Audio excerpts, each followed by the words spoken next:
Realme কোম্পানির তরফ থেকে নতুন একটি স্মার্টফোন আসতে চলেছে, যাতে থাকবে 64 মেগাপিক্সেলের ক্যামেরা এবং আরও দারুণ দারুণ কিছু ফিচার্স। হ্যালো গাইজ, আমি মাসুম, আপনারা দেখছেন গরিবের অ্যান্ড্রয়েড ইউটিউব চ্যানেল। আজকে কথা বলবো রিয়েলমির আপকামিং স্মার্টফোন রিয়েলমি এক্সটি এই স্মার্টফোনটির সম্পর্কে, যা গতবারে লঞ্চ করা রিয়েলমি এক্সেরই একটি বড় ভাই বা আপডেট ভার্সন বলতে পারেন। তাতে 64 মেগাপিক্সেল ক্যামেরার পাশাপাশি কিছু চেঞ্জেস থাকবে এবং দামের দিক থেকে চিন্তা করলে কিছু বড় বড় চেঞ্জেস থাকবে। এবং এই স্মার্টফোনটি কবে আসতে চলেছে, ইন্ডিয়া এবং বাংলাদেশে কবে পাওয়া যাবে এবং কত টাকার মধ্যে পাওয়া যাবে, সব কিছু বিস্তারিত বলবো এই ভিডিওর মাধ্যমে। ভিডিওটি শেষ পর্যন্ত দেখুন, তাহলে আপনার সব কিছু ক্লিয়ার হয়ে যাবে। ভিডিওটি দেখার পর ভালো লাগলে অবশ্যই একটি লাইক দিয়ে দেবেন এবং শেয়ার করে দেবেন। এছাড়াও নিয়মিত এরকমই সকল নতুন নতুন স্মার্টফোন এবং টেকনোলজি সম্পর্কিত ভিডিও পেতে এখনই আমার চ্যানেলটিকে সাবস্ক্রাইব করুন এবং পাশে থাকা বেল আইকনটিতে প্রেস করুন সবার আগে আমার চ্যানেলের ভিডিওগুলো দেখার জন্য। So let's get started. 64 মেগাপিক্সেলের ক্যামেরাযুক্ত বিশ্বের প্রথম স্মার্টফোন উন্মোচন করেছে রিয়েলমি কোম্পানি। প্রতিষ্ঠানটির প্রিমিয়াম এক্স সিরিজের আরও একটি স্মার্টফোন যুক্ত করেছে তারা, তার নাম দিয়েছে রিয়েলমি এক্সটি। এই স্মার্টফোনটির পেছনে একটি ক্যামেরা থাকবে 64 মেগাপিক্সেলের এবং পাশাপাশি আরও 3টি ক্যামেরা থাকবে, অর্থাৎ 4টি ক্যামেরাযুক্ত এই প্রথমবারের মতো হতে চলেছে রিয়েলমি কোম্পানির তরফ থেকে বড় ধরনের একটি ধামাকা। এই স্মার্টফোনটিতে থাকা 64 মেগাপিক্সেলের ক্যামেরাটির জন্য এর সেন্সরটি সরবরাহ করা হয়েছে স্যামসাং কোম্পানির তরফ থেকে। তবে এই চলতি বছরের মে মাসেই দুটি নতুন ইমেজ সেন্সর উন্মোচন করেছে স্যামসাং কোম্পানি। এই দুটি সেন্সর থেকে একটি সেন্সর ব্যবহার করা হয়েছে রিয়েলমি এক্সটি এই স্মার্টফোনটির পেছনের 64 মেগাপিক্সেলের ক্যামেরাতে। রিয়েলমি এক্সটি এই স্মার্টফোনটির প্রধান এর চমক হচ্ছে গিয়ে এর পেছনে থাকা 4টি ক্যামেরা এবং একটি হচ্ছে গিয়ে 64 মেগাপিক্সেলের ক্যামেরা। তাই ক্যামেরা দিয়ে শুরু করলাম। ক্যামেরা সেকশনে বলতে গেলে এর প্রাইমারি ক্যামেরাটি হতে চলেছে একটি 64 মেগাপিক্সেলের ক্যামেরা, যা মূলত হচ্ছে কি একটি 16 মেগাপিক্সেলের ক্যামেরা। একে পিক্সেল বাইনিং টেকনোলজির মাধ্যমেই 64 মেগাপিক্সেল করা হয়েছে। তবে এই স্মার্টফোনটির যে পিক্সেল বাইনিং টেকনোলজিটি রয়েছে তা এর পূর্ববর্তী যে ক্যামেরাগুলো রয়েছে, যেমন 12 মেগাপিক্সেলকে পিক্সেল বাইনিং টেকনোলজির মাধ্যমে তাকে 48 মেগাপিক্সেল করে এখন বর্তমান বাজারে অনেক স্মার্টফোন পাওয়া যাচ্ছে। তো সেরকমভাবেই একে 16 মেগাপিক্সেলকে পিক্সেল বাইনিং টেকনোলজির মাধ্যমে 64 মেগাপিক্সেল করা হয়েছে। এছাড়াও এই 64 মেগাপিক্সেলের ক্যামেরাটির মধ্যে যে সেন্সরটি ব্যবহার করা হয়েছে তা হচ্ছে স্যামসাংয়ের নিজস্ব একটি সেন্সর। এটি হচ্ছে গিয়ে আইএসওসেল ব্রাইট GW1 এই সেন্সর। এই সেন্সরটি খুবই কম আলোতে ব্রাইট ছবি তোলার সক্ষমতা রয়েছে।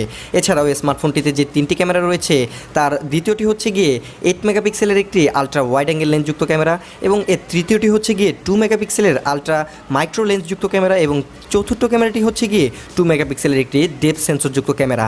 এছাড়াও এই স্মার্টফোনটির ফ্রন্টে থাকবে একটি 16 মেগাপিক্সেলের সেলফি শুটার ক্যামেরা, যার মাধ্যমে সুন্দর সুন্দর সেলফি তোলার পাশাপাশি আপনারা ফেস আনলকও করতে পারবেন। তবে এই স্মার্টফোনটির আরও একটি মূল আকর্ষণ হচ্ছে গিয়ে এই স্মার্টফোনটিতে রয়েছে একটি অ্যামোলেড প্যানেলের ডিসপ্লে, যার মধ্যে রয়েছে একটি ইন ডিসপ্লে ফিঙ্গারপ্রিন্ট সেন্সর।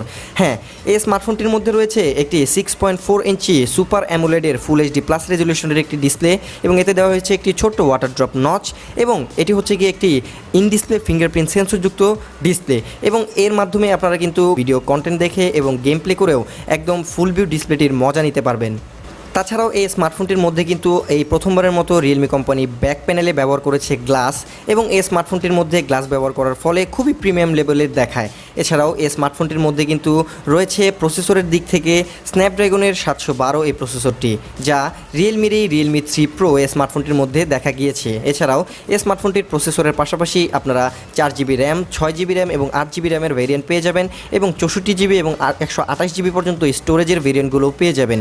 এছাড়াও এই স্মার্টফোনটির মধ্যে রয়েছে 4000 mAh একটি বড় ব্যাটারি এবং রয়েছে 3.5 মিলিমিটার হেডফোন জ্যাকও। এছাড়াও এই স্মার্টফোনটিতে রয়েছে USB Type-C পোর্ট এবং বক্সের মধ্যে একটি 20 ওয়াটের একটি ফাস্ট চার্জারও দিয়ে দিয়েছে, যার মাধ্যমে আপনারা এই 4000 mAh ব্যাটারিটিকে মাত্র 1 ঘন্টা 19 থেকে 20 মিনিটের মধ্যেই ফুল চার্জ করে নিতে পারবেন।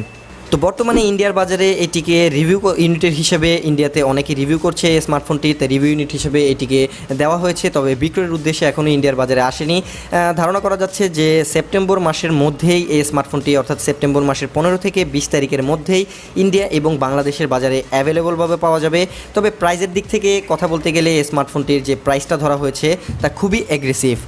রিয়েলমি এক্সটি এই স্মার্টফোনটির যে বেস ভেরিয়েন্ট রয়েছে 4GB 64GB ভেরিয়েন্টটি, এটি বলা যাচ্ছে যে এটি সম্ভবত 13 থেকে 14,000 ইন্ডিয়ান রুপির মধ্যেই ইন্ডিয়ার বাজারে লঞ্চ হবে। তো দেখা যাক ইন্ডিয়াতে এর প্রাইসের মধ্যেই লঞ্চ হয় নাকি আরও বেশি কমে লঞ্চ হয় এবং এই স্মার্টফোনটি লঞ্চ হওয়া মাত্রই আমাদের বাংলাদেশে কত টাকার মধ্যে পাওয়া যাবে তাও বিবেচনা করা যাবে। তাই আমি পরবর্তীতে আরও একটি ভিডিও তৈরি করে আপনাদেরকে জানানোর চেষ্টা করব যে কত টাকার মধ্যে এই স্মার্টফোনটি বাংলাদেশে পাওয়া যাবে। তো আপনারা হয়তোবা একটা শিওর থাকেন যে এটা ধারণা করে রাখতে পারেন যে এটা 20 থেকে 22,000 টাকার মধ্যেই পাওয়া যাবে। তো 20 থেকে 22,000 টাকার মধ্যে যদি এই স্মার্টফোনটি পাওয়া যায়, 4টা ক্যামেরাযুক্ত স্মার্টফোন, তাহলে কিন্তু একদম বেস্ট একটি স্মার্টফোন হবে এই স্মার্টফোনটি। তো এই ভিডিওটিতে আপনার কেমন লেগেছে অবশ্যই কমেন্ট সেকশনে জানাতে ভুলবেন না এবং ভালো লাগলে একটি লাইক দিয়ে শেয়ার করে দিন। এছাড়াও নিয়মিত এরকমই সকল নতুন নতুন স্মার্টফোন টেকনোলজি এবং টেক বিষয়ক ভিডিও পেতে এখনই আমার চ্যানেলটিকে সাবস্ক্রাইব করুন এবং পাশে থাকা বেল আইকনটিতেও প্রেস করুন সবার আগে আমার চ্যানেলের ভিডিওগুলো দেখার জন্য। তো আজকের মতো এই পর্যন্তই। Good bye, see you in the next one.